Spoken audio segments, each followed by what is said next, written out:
My parents are members of a really large church on the outskirts of Charlotte, and among the ministries of that church, they have a Christian school K through 12 that they run. This means that the classroom space for the school has a dual purpose because on Sundays it's used for Sunday school classes. And so my parents meet in a Sunday school room that during the week is, fourth or fifth grade regular classroom. Sometimes because of that, there are things that are left on the marker board from the last day of class, like on Friday, that the classes or the Sunday school class then sees when they arrive on Sunday morning. Such was the case this past week. In fact, my mom took a picture of what was on the marker board in her Sunday school room that was left over from Friday's class, and this is what it said. It said, "I will not disrupt class with my incessant, ostentatious vocabulary." Then under it, it said 50 times.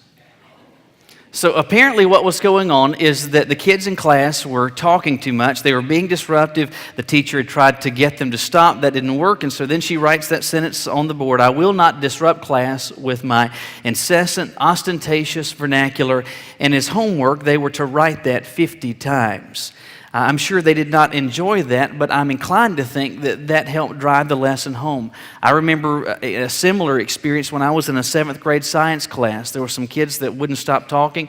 The teacher tried to get them to stop, and when they would not, he assigned for the entire class to write all the class rules, which I think there were like 13 of them. We had to write all 13 of those 50 times that night for homework. It stunk. It was lousy, but we learned the lesson because we were constantly repeating those statements. And you learn what those truths, what those rules are. You learn it through repetition. This morning we're continuing and working our way through the 23rd Psalm. And as I was reading and rereading that passage this week, I was struck by something that David says in that psalm, where he says, "The Lord is my shepherd, I shall not," or "I will not want." And really, when you have David writing these words here, he's offering these expressions of truth, but in many ways it's like he's just talking to himself. It's like he's thinking out loud on paper. "The Lord is my shepherd, I will not want." And as I read that, I kind of pictured a little student sitting there saying, "I will not want, I will not want. The Lord is my shepherd, I will not want, I will not want." Repeating this over and over and over again until the lesson is learned. What's interesting, though, is that David does not repeat that statement. He just says it once. He says simply, "The Lord is my shepherd, I will not, I shall not want." He learned that lesson not because he had repeated it over and over and over again, rather because he understood very simply that when the Lord is your shepherd, He provides in such a way that you do not want. He provides in such a way that you are not in lack. David was able to say, not only is the Lord my shepherd, but because He is, and because He provides for me in the way that only He can, I am not in lack and I will not want. David understood how it is that God provides. And because of that, he was able to say, "I will not want." Well, the question is, what is it that David understood about how God provides? How is it that God provides for His sheep in such a way that they do not lack?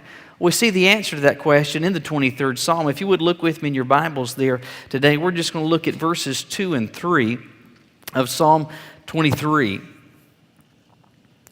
Psalm 23, verses 2 and 3. David says of God that God makes him to lie down in green pastures.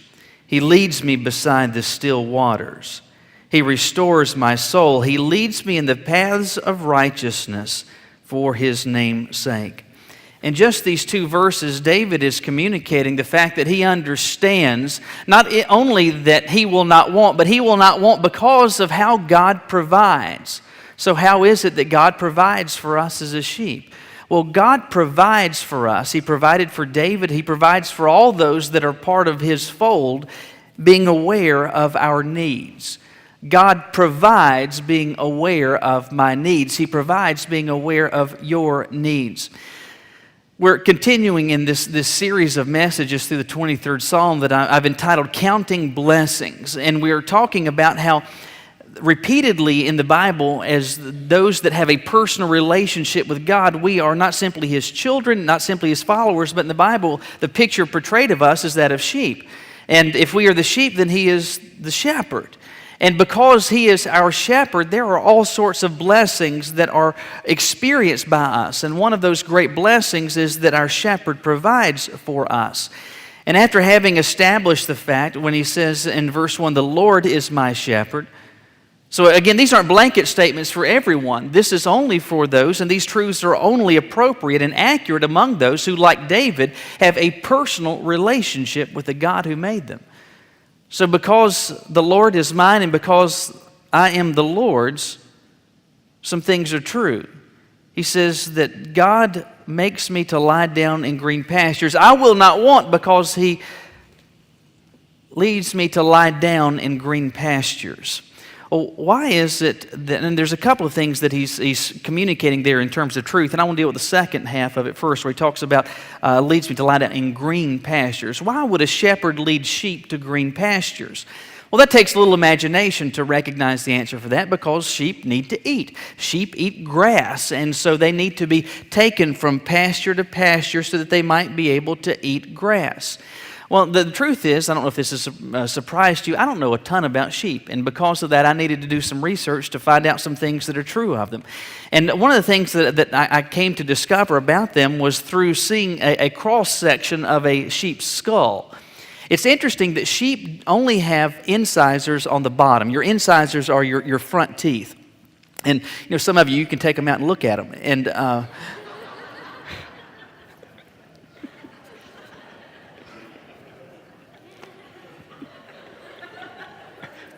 that one was free. But your incisors are your front teeth. Sheep do not have upper front teeth. They only have lower front teeth. And up above those teeth is just gum. And so when a sheep goes to graze, when it bites grass, it just takes those bottom teeth and it presses up against the gum in the roof of their mouth. And that causes that grass to break away. Then that grass gets into the mouth. They have these large molars. They mash that grass up and then they're able to swallow it. But because of this lack of upper teeth, and because of their bite, because of the size of their head, sheep tend to graze very low to the ground. And so they're not just getting the top part of a long blade of grass, they're getting all the way very close to the ground. Because that's how they operate, sheep oftentimes tend to overgraze and will be, if permitted to, they will overgraze an area. They will take it down to essentially dirt or get the grass so low that it can't recuperate, that it can't be rejuvenated. And so you can put them out in a pasture, they'll take it down to dirt and there's nothing left.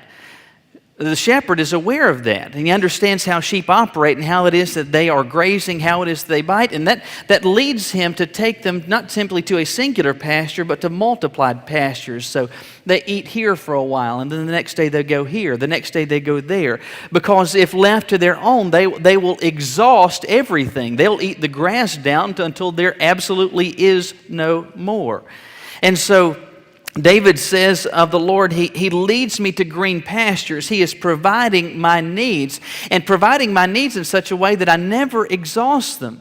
And as he's talking about the needs that God provides for, not only does he reference the grazing through green pastures, he talks about that God leads me to lie down in green pastures. There he's talking about rest.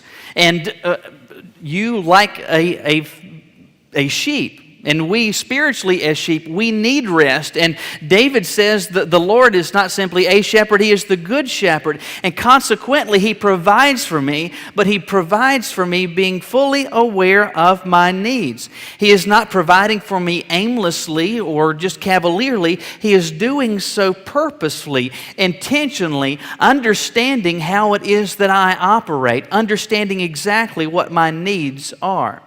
Now, this is consequential, though. Let me see if I can paint the picture for you. About 5 years ago, it was on a Saturday morning. Caroline and I had dropped the boys off at my parents' house. We went to have breakfast, and afterwards we were just going to kick around town for a little bit and then go back and pick the kids up. And we stopped at this really old hardware store. It's been around for over 100 years, and we're just walking around looking.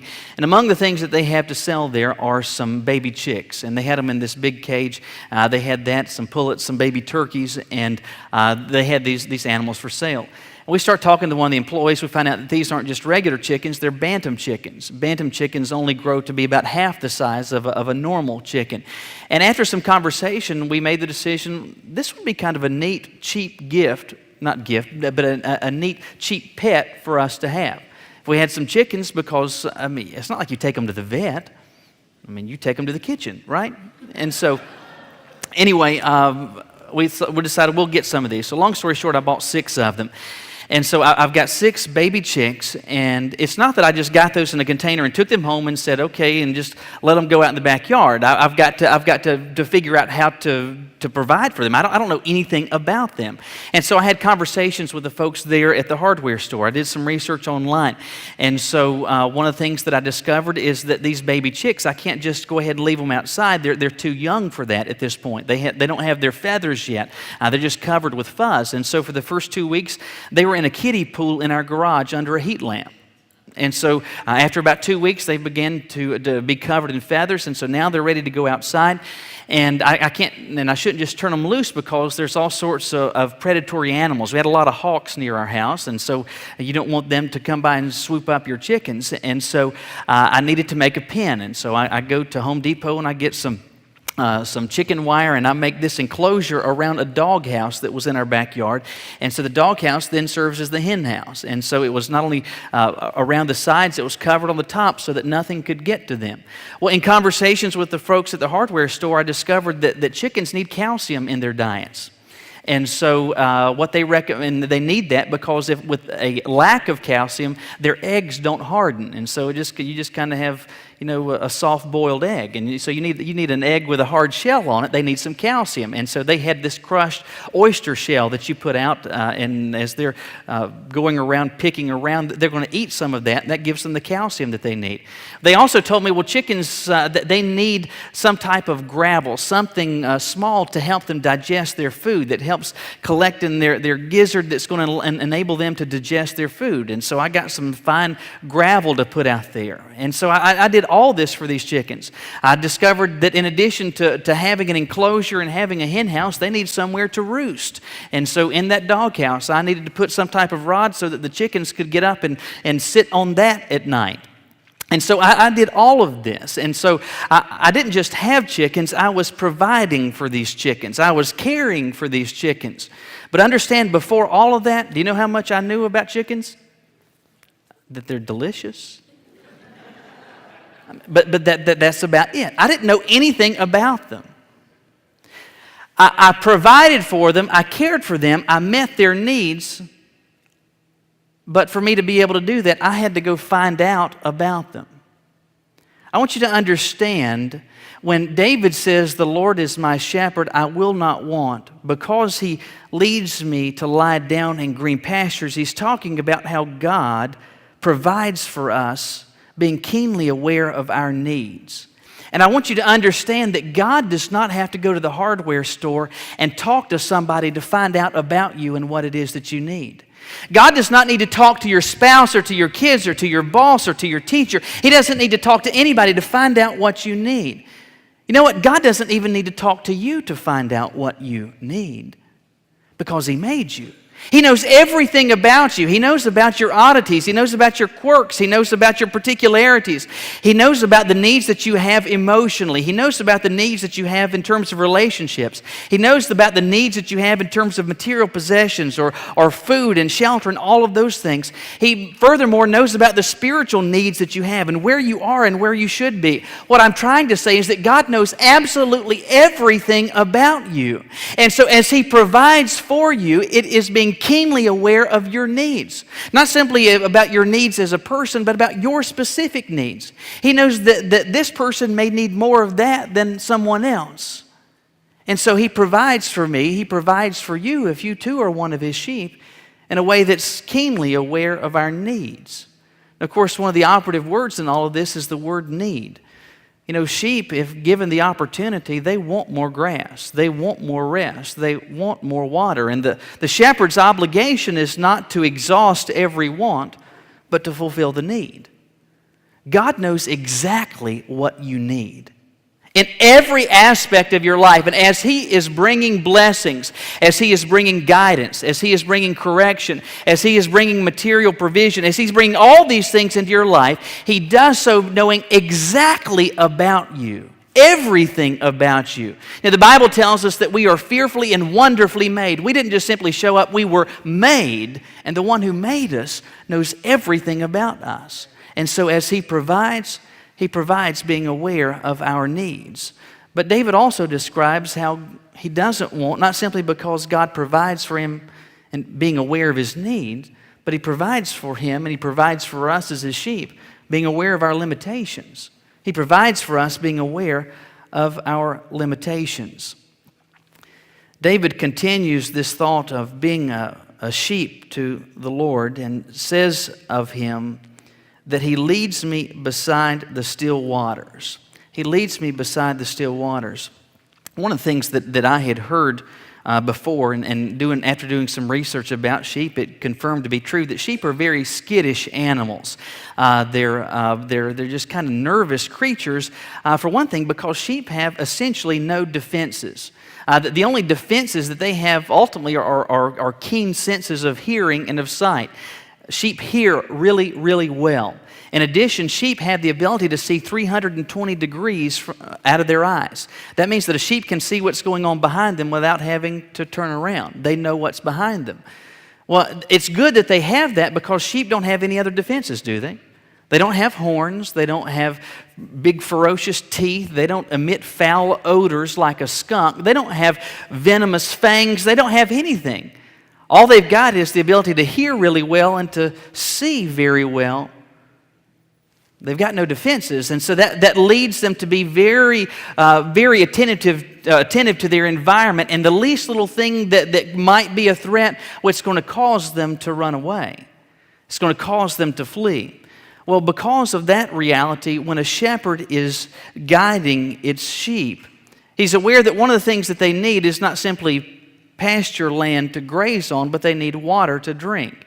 Well, being such a skittish animal, sheep need to go to water that is either not moving like a lake or a pond, or they need to be at a stream where there's just a trickle of water.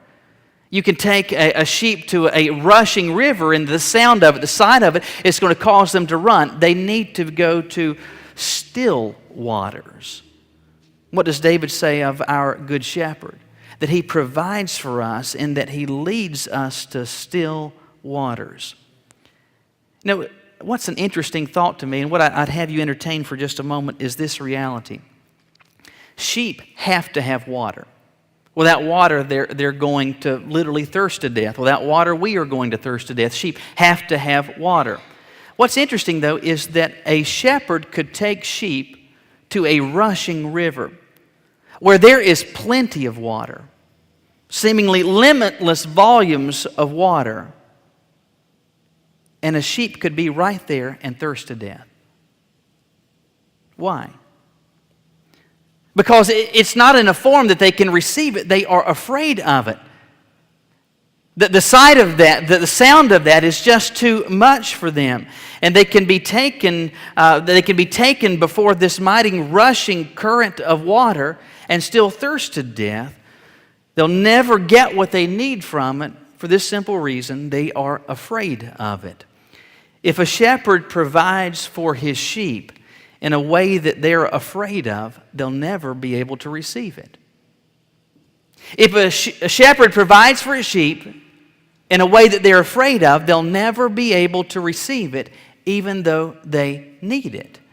If it comes too much at a time, if it's overwhelming, it causes them to run. So it is not merely that the shepherd must provide for the needs of the sheep, but the shepherd must meet those needs in a way that sheep can receive it. And that's an interesting thought. I think I've shared part of this story with you before, how Caroline, with all four of our kids, she nursed each of them, but of course all that began with Nathan, our oldest, and after he was born, for the first couple of weeks, Caroline really didn't leave the house, and after going stir crazy for a while, she decided she was going to go out one Saturday night and she was going to leave Nathan with me. A very bad idea. And so she was going to leave Nathan with me for the first time by myself. And so as she's getting ready to go, Nathan is asleep. He's taking a nap. And she goes through all series of instructions, things that I need to do, that I shouldn't do. She explains that after he gets up, he's going to be hungry, and she's got some milk that's in the freezer. When it's time to feed him, I need to get that milk out. I need to thaw it. I need to warm it, put it in a bottle, give him the bottle, make sure I burp him, keep his diaper changed, do all this. So she gives me all this instruction. And she has essentially just pulled out of the driveway when Nathan wakes up. And so I go in there and I pick him up, I change his diaper, and I just sit with him for a few moments when he begins to cry, and it's clear he's ready for something to eat. And so I have to set him down while I'm getting all this milk ready. And so he's agitated at this point. He's crying, but I get the milk thawed, I get the milk warmed, I get it in a bottle. But Nathan has never had a bottle before, and so I get him in the crook of my arm. I've got this milk exactly what he needs. I've got it at the right temperature. I put this into his mouth, and when I do that, he just goes and just spits it out of his mouth.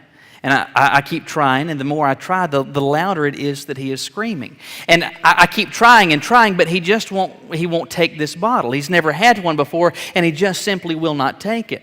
Finally, I get to the point that I empty the bottle out into a bowl. I got a medicine syringe, and when he would open his mouth to scream, I'd squirt milk in there. And even though I was doing that, he would still spit the milk out. And so here I am with this little boy that's less than a month old. He is beet red, and he is screaming bloody murder. And I'm sitting there holding him, and as he is screaming, I am saying to him in just absolute exasperation, Nathan, this is exactly what you want. This is exactly what you need. But it wasn't in a form that he could receive it. So I had to call Mommy. I had exactly what he wanted. I had exactly, furthermore, what he needed, but it was not in a form that he could receive it. What I want you to understand is that when God provides in my life, and when He provides in your life, He does so being keenly aware not simply of what your needs are in every aspect of your life, but He does so being aware of your limitations. He knows what your limitations are mentally, what they are physically. He knows about the limits of your experience. He knows about the limits of your education. He knows about your background. He knows everything about you. And so as He is providing for you, He is doing so in a way that He knows that you can receive. What He provides for you in the form of physical or material provision, what He provides for you in terms of relationships or circumstances, correction or discipline, in terms of guidance, all of this is given in a way that He knows not simply you need, but in a way that you can receive it. David says of sheep that they need water. The shepherd leads them to a place where they can get what they need in a form that they can receive it. And as a shepherd does that with its sheep, so too does the Good Shepherd do that with us who are His sheep. Because of that, I'm able to say, David was able to say, I will not want. I will not be in lack. He provides for me being aware of my needs. He provides for me being aware of my limitations. But ultimately, He provides for me being aware of His reputation. He provides for me being aware of His reputation. David continues this thought in verse 3, and we'll deal with that statement, He restores my soul, next week. But he says of God that He leads me in the paths of righteousness. It's not incidental or not a trivial matter that He uses the word paths there. He doesn't just say He leads me in righteousness, rather He says He leads me in the paths of righteousness. I could, for example, take you after the service is over to a large wooded area, and I could say to you, I want you to go through these woods. There's a clearing on the other side. I will meet you in that clearing, so you need to go through these woods. You may find getting through those woods to be fairly difficult because there's going to be all sorts of things that are in the way. There's going to be briars, and there's going to be poison oak. There's going to be logs that have fallen in the way. There's going to be hills and ravines. There's going to be rocks. There's going to be all kinds of stuff that you're going to have to navigate around.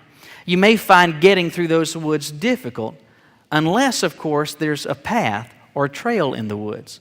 That makes it a lot easier, doesn't it? Why?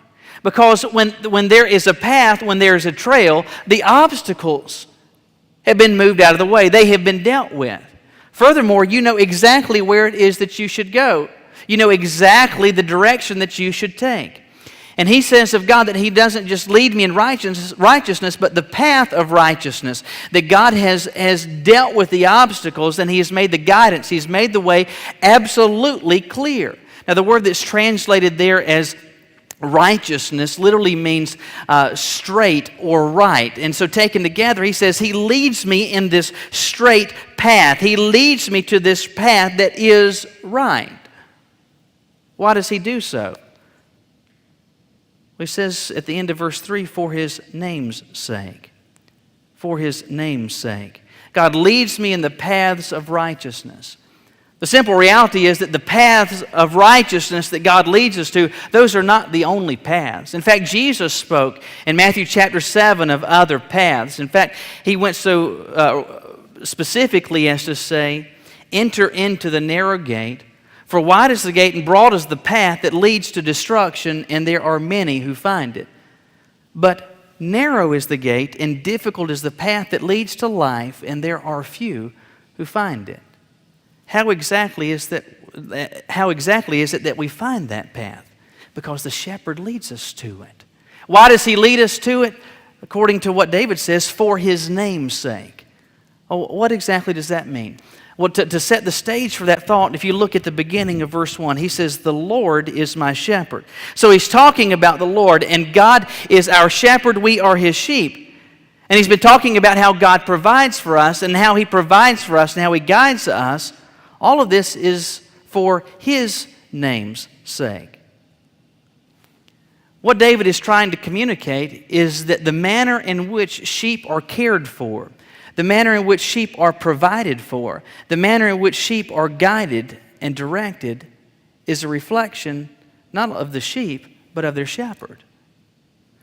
This is how God provides for me, and this is how God guides me, that he leads me to this path that is right so that I can make godly decisions, that I can make wise and prudent choices for his name's sake, because it's a reflection of him. A number of years ago, we had some company from out of town come spend the weekend with us. And long story short, we had decided to have some ribs for supper. And I love ribs, but ribs are something that's better to go and buy than to do yourself. And this was this was an experience that reinforced that lesson for me. But to make a long story short, I was going to wind up putting these ribs on the grill.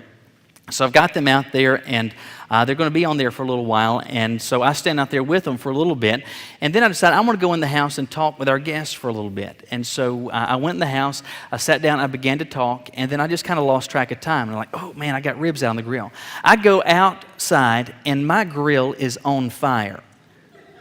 I mean, flames everywhere. I mean, it looks less like a grill and more like a crematorium is what it looks like. And so I'm actually concerned that I'm getting ready to have to call the fire department. I even had to go so far as to get a fire extinguisher out to get my grill and my ribs, the fire out. And so it was just terrible. And these ribs were absolutely ruined. They were completely just charcoal briquettes at this point. And so I went in the house and announced that we were going to the fish camp. So out with the ribs, in with the fish. So we all get in the car and we go to the fish camp. As I recall, it was around February of that year. Nathan at this point was our only child, and he would have been just a little over a year old. And so we go to the fish camp. We have a pleasant meal. I eat my favorite fish, which are hush puppies. And so we're almost through. Nathan, though, is seated at the end of a table in a high chair. And he's doing what little one-year-olds do, and that's just kind of wiggling and grabbing all kinds of stuff. And in the process, we're not paying enough attention, and Nathan grabs a glass of ice-cold sweet tea and knocks it over. And not only does he knock this and spill this tea all over the table, he spills it all over himself. So now we've got a one-year-old covered in a freezing cold, syrupy, sweet drink. Caroline then scoops him up. She grabs the diaper bag and she goes to the bathroom to see if we can get him cleaned up and into something different. Well, we hadn't planned to be gone for very long, and you don't anticipate having to have a complete change of clothes just to go to a restaurant.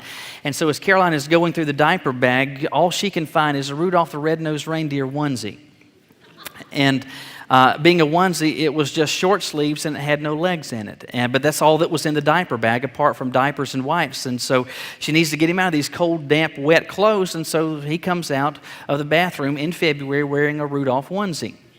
And when I saw him, I said something about not having pants or anything. She said, that's all that was in the diaper bag. And so here it's February, it's cold outside, and so I'm evaluating all of this. And I'm thinking, I bet people are looking at us and they're thinking, look at that white trash over there.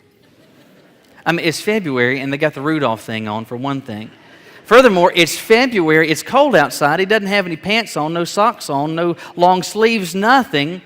And I thought, I wonder what they're thinking. Well, it didn't take long before we found out what some of them were thinking, because very quickly we had got finished at the table. We go to pay and head out of there. And as we are leaving, this woman comes up to Caroline and says very snootily, "That baby needs some socks on."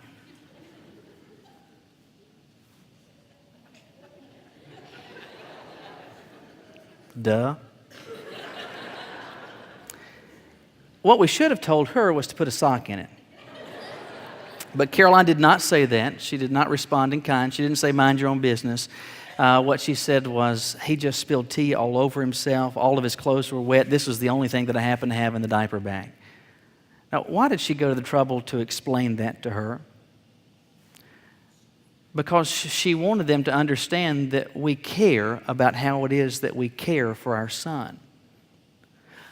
We recognize that how he is provided for, how he is cared for, is ultimately a reflection of us. And we did not want to be reflected poorly. David says that how God provides for us as his shepherd is all done in such a way that it is for his name's sake. God understands that if you are his sheep and he is your shepherd, if you claim him, and if he is the one that is providing and guiding and correcting and disciplining and protecting, and if he is doing all of these things, then what you experience is less a reflection of you as the sheep and more of a reflection of him as the shepherd. So that means that he is going to meet your needs in a way that's in keeping with his reputation and who he is as the good shepherd. It's going to be provided and meet your needs in such a way that's in keeping with an awareness of your limitation, because the good shepherd knows his sheep. And all of this is going to be done for his name's sake, so that you can live in such a way, that you can operate in such a way, and that you can experience life in such a way that those that pay any attention to you recognize that your needs are met. Your physical needs, your emotional needs, your spiritual needs. Your needs for guidance at the crossroads of decision. And that you are provided for and cared in a way that is admirable, that is deeply positive, so that they might come to see the one that is guiding you, so that they might come to see and know and discover who your shepherd is. David describes us as the children of God, as God's sheep. Describes the Lord as our shepherd. And because that's true, there are all sorts of blessings, amazing blessings. One of the greatest is that our good shepherd provides for us. He provides for you if you are one of his sheep. Won't you bow your heads with me?